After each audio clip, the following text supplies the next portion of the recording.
जय हिंद। इस वीडियो में बात करने वाला हूं उत्तर प्रदेश में जो होमगार्ड की भर्ती आई है उस भर्ती के बारे में। बहुत सारे लोग ऐसे हैं जो अभी उत्तर प्रदेश पुलिस कांस्टेबल की ट्रेनिंग कर रहे हैं। उनमें से कुछ लोगों ने मुझे मैसेज भी किए हैं और कॉल भी किया था कि भैया हम क्या होमगार्ड का फॉर्म भर दें ताकि हम अपने गृह जनपद पहुंच पाएं। और ऐसे अदर लोग भी हैं जो किसी और सेवा में भी हैं और वो चाहते हैं कि अपने घर पहुंच जाए। तो बहुत सारे लोग हैं जो फॉर्म भरने वाले हैं। दूसरी चीज है, देखो, अगर आपके पास कोई नौकरी नहीं है और आप किसी भी एग्जाम की प्रिपरेशन कर रहे हैं तो निश्चित रूप से आप इसका फॉर्म जरूर भरेंगे। 40-42 हजार वैकेंसी आई है, तो एक अच्छी खासी वैकेंसी है। और ये जो वैकेंसी है वो जिले वाइज है, तो जितनी आपके जिले में वैकेंसी है आपकी जो फाइट है केवल वहीं पे उतनी ही रहने वाली है। तो इस वीडियो में हम लोग होमगार्ड की सारी चीजें जानेंगे। सैलरी क्या होती है, सुविधाएं क्या क्या मिलती हैं, ड्यूटी आवर्स क्या है, ड्यूटी कितनी करनी पड़ती है और क्या यहाँ पे आगे बढ़ने के कोई चांसेस हैं, पढ़ाई के लिए टाइम मिलता है, वो सारी चीजें इस वीडियो में हम लोग देखने वाले हैं। सबसे पहले अगर मैं बात करूँ सैलरी के बारे में कि होमगार्ड की सैलरी क्या होती है उत्तर प्रदेश में, सो यहाँ पे बेसिक जो है वो 600 है, प्लस उस पर आपका डीए मिलता है, यानी जो महंगाई भत्ता है वो मिलता है, तो लगभग 978 या 1000 के आसपास आपकी बन जाती है। तो ये जो सैलरी है करीब 28-29 हजार मंथली आपकी बन जाती है।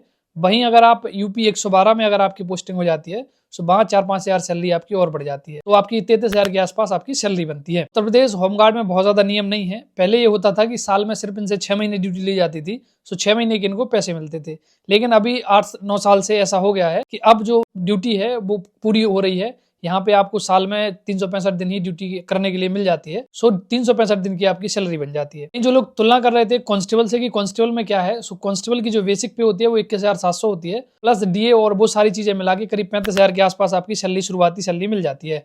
बाकी फिर वक्त के साथ साथ आपकी सैलरी बढ़ती है। होमगार्ड की सैलरी भी बढ़ती है, लेकिन होमगार्ड का जो बेसिक है वो 600 है, मतलब 600 पर ही आपको डीए मिलेगा, सो उस हिसाब से आपकी सैलरी बढ़ेगी। कांस्टेबल में अगर आप आते हो तो यहाँ आपका बेसिक समय समय पर बदलता रहता है। यहाँ पे आपके बेसिक में इंक्रीमेंट होते रहते हैं, सो आपका बेसिक बढ़ता जाता है, उस हिसाब से आपकी सैलरी भी बहुत ज्यादा हो जाती है। होमगार्ड और कांस्टेबल में आप ऐसे समझ सकते हो कि एक होमगार्ड जो अभी 30 साल से नौकरी कर रहे हैं और एक जो नया होमगार्ड भर्ती होते हैं, तो उनकी जो सैलरी है वो बराबर रहेगी। यानी अगर 30 हजार अगर एक होमगार्ड जिसको जो 30 साल नौकरी कर चुके हैं उनको मिल रही है, तो वही सैलरी उनको भी मिलेगी। भाई अगर आप पुलिस में देखें तो जिन्होंने 30 साल नौकरी कर ली होगी लगभग 1 लाख के आसपास उनकी सैलरी बन रही होगी, और जो नया बच्चा होगा जो सिलेक्ट होकर यहाँ पे आएगा तो उसको लगभग 35 हजार के आसपास सैलरी मिलेगी। सैलरी में तुलना करें तो यहाँ पे कोई तुलना नहीं है। मैं बताऊं, होमगार्ड एक अलग चीज है और पुलिस एक अलग चीज है। इन चीजों को एक साथ इसलिए देख लिया जाता है क्योंकि पुलिस के साथ मिलके वो काम करते हैं और यूनिफॉर्म वगैरह है, इसलिए वो सारी चीजें देख ली जाती हैं।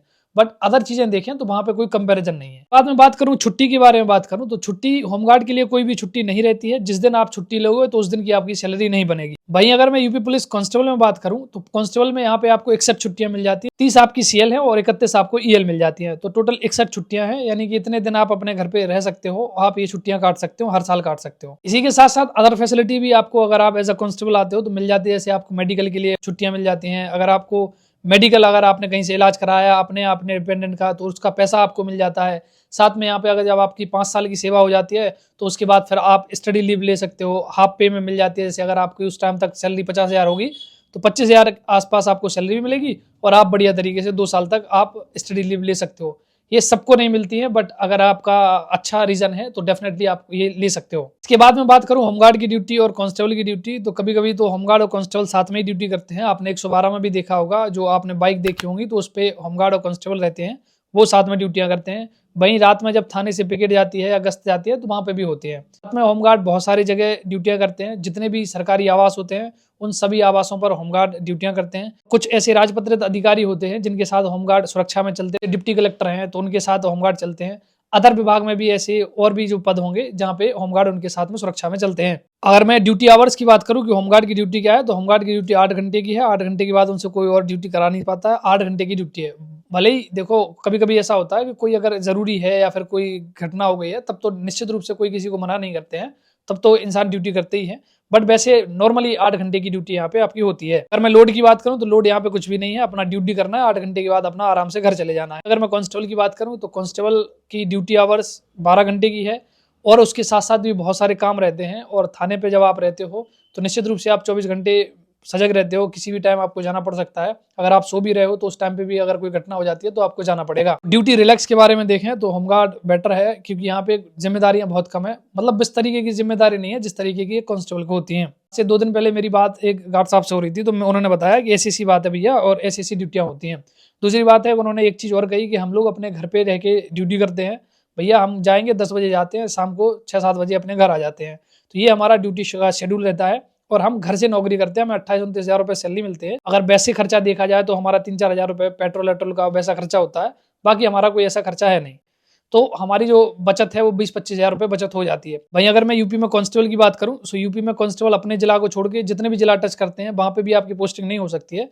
कुछ चीजें हैं जिनमें हो जाती है, उसके अतिरिक्त उस जिले को छोड़ के फिर आपकी पोस्टिंग होती है। तो करीब करीब 200, 250, 150 ऐसी दूरी पर आपकी पोस्टिंग होती है। और जब जहाँ पे आपकी पोस्टिंग होती है, अगर आपकी फैमिली वहाँ पे रह रही है साथ में, तो निश्चित रूप से वहाँ पे खर्चा ज़्यादा होता है, और खर्चा होता है तो फिर बचत वहाँ पे कम हो पाती है। बात करूँ पढ़ाई के लिए, अगर आप ऐसे व्यक्ति हैं जो अभी बेरोजगार हैं और आप ये सोच रहे हैं कि हम पढ़ाई करनी है और हम एक जॉब मिल जाए ताकि हमारा खर्चा निकलता रहे, सो बहुत अच्छी है कि आप यूपी में होमगार्ड बन जाओ। आपके जिले में आपकी पोस्टिंग रहेगी, वहाँ से आप 8 घंटा अपना काम करो, साथ में आप पढ़ाई भी कर सकते हो वहाँ पे आराम से।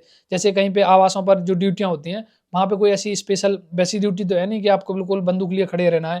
भाई वहाँ पे आपको मौजूद रहना है, बैठे रहना है, वहाँ पे आप अपनी किताब रख सकते हो, आराम से आप वहाँ पे पढ़ सकते हो। सो ऐसी तमाम जगह हैं जहाँ पे आप रह के अपनी आराम से पढ़ाई कर सकते हो, अगर आप आज बेरोजगार हैं तो। इसके बाद में बात करूँ प्रमोशन की, तो होमगार्ड के कोई प्रमोशन नहीं होते। आप होमगार्ड अगर रहोगे तो जितनी आपकी सैलरी पे आए हो, जैसी सरकार डिसाइड करेगी उतनी सैलरी पर रहोगे और होमगार्ड ही रहोगे। होमगार्ड से आप अगर पुलिस में जाना चाहते हो, तो यहाँ जो पुलिस की वैकेंसीज होती हैं वहाँ पे 5% वैकेंसी रिजर्व होती है। जैसे अगर 100 वैकेंसी आई तो वहाँ पे 5 वैकेंसी होमगार्ड के लिए रिजर्व रहेंगी। बस उसके लिए जरूरी ये होता है कि आपकी जो सेवा है होमगार्ड में कम से कम 3 साल हो गई हो। आपने 3 साल की सेवा कंप्लीट कर ली है, फिर अगर कोई वैकेंसी आती है आप उसमें अप्लाई करिए, और वहाँ पे 5% वैकेंसी आपकी रिजर्व रहती है।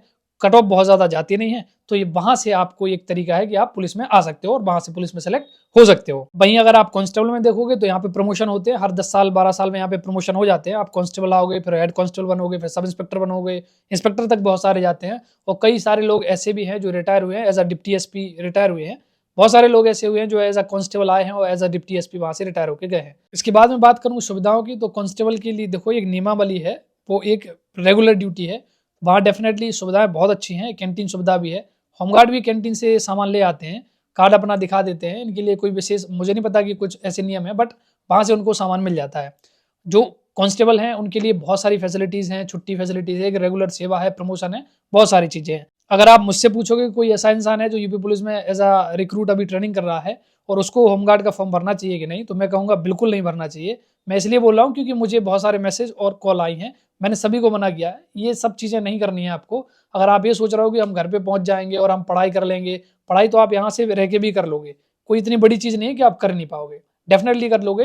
बट जब हम बड़ी एग्जाम की प्रिपरेशन करते हैं तो इतनी जल्दी सिलेक्शन हो नहीं पाते हैं। आप फालतू में ये चीज़ें ना करें कि अगर आप पहले से पुलिस में सिलेक्ट हैं और दोबारा से आप फॉर्म भर रहे हैं, ये चीज़ें ना करें। ये बहुत सारी क्वेरी बहुत लोगों की आ रही थी, तो आपको इस चीज़ का जरूर ध्यान रखना है कि यहाँ पे कोई कंपैरिजन नहीं है। बट ये बात सच है कि जिस हिसाब से बेरोजगारी है, अगर आप बेरोजगार हैं, आप यूपी सब इंस्पेक्टर की तैयारी कर रहे हैं, तब भी आप इस फॉर्म को भरोगे। कांस्टेबल की तैयारी कर रहे हैं तो डेफिनेटली आप फॉर्म को भरोगे, और अगर आप इन सब के लिए ओवर एज हैं तब भी आप इस फॉर्म को भरने वाले हैं। सो देखिए, इस तरीके से सारी चीजें होती हैं। जब मैं लोगों से बात करता हूं तो वो लोग ये कहते हैं कि भाई बेरोजगारी इतनी है। निश्चित रूप से बात सत्य है कि बेरोजगारी इतनी है कि ऐसे समय में ऐसा लग रहा है कि बस कैसे भी करके कोई एक रोजगार मिल जाए कि 25-30 हज़ार रुपये महीने की अगर सैलरी बन जाती है, और अगर घर रहते हुए भी इतनी सैलरी बन जाती है, तो मैं समझता हूँ बहुत अच्छी रहेगी।